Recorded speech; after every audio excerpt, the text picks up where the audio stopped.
Warning: the content of the video that you are about to watch pertains to the harvest of fur-bearing wildlife through the practice of ethical, sound wildlife management of modern-day trapping. If this bothers you, if it triggers you in any way, shape, or form, please leave this channel now. Hey trappers, Dale Billingsley here, Billingsley Brand Lures.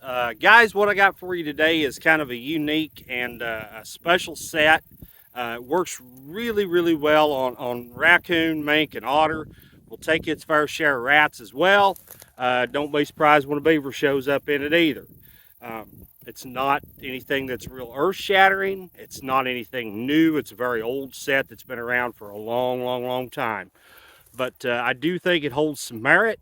I know it will catch a pile of fur for you. I will tell you that it does work better in a pond or a lake type situation, just because of the fluctuation of the water. If you get a little rain, you know, a creek will jump up on you, and on a really cold night, the water will fall. Something with some water stability to it, it does seem to work just a little bit better. So without any further ado, let's flip this camera around and get at it.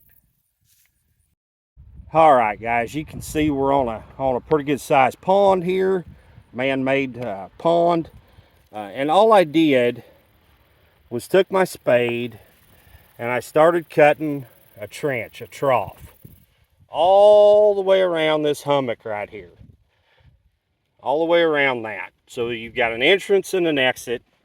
You would place either a number 11 or a 1.5. Y'all know my favorite is the number 11. You would place one on that end of the trough. You would place one on this end of the opening. Now you would want to kind of get that grass out of the way a little bit better so that it opens that up a little better for you.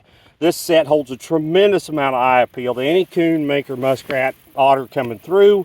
You would place a shot of lure either out here on top of the hump, or you could pin it back in the back of that horseshoe right there, okay? Wouldn't even hurt if you wanted to. You could pin a piece of fish back in there. It doesn't hurt anything. As far as lures go, I would use something like my Longliners Pal, Water Wolf, even Mink Call out here on these.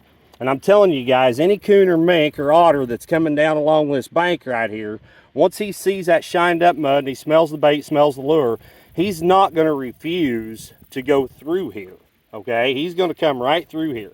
Now, to preserve this, if you wanted to, you could always put them on slides and take them out into deep water and drown them, and that way you preserve the set. It doesn't matter to me one way or the other whether I do it or not. Most generally, I don't.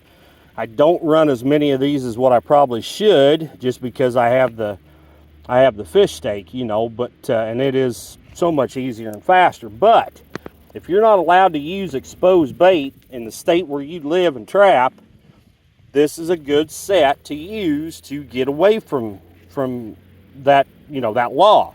Now, it does work a little better. This is a pretty tight horseshoe that I've cut here. It does work just a little better if you'll start out yonder and come across and then taper it out, okay? Does that make sense to you? But whether you decide to dig them like this, tight and narrow, or whether you bring them a long ways around, it doesn't matter. Either way will work. So, like I said, it's not anything earth-shattering, but it is a very deadly set when used. All right, guys, I know this was kind of a fast little video. There wasn't a whole lot to it, but I hope that it helps some of you.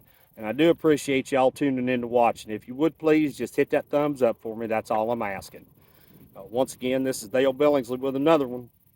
Signing out.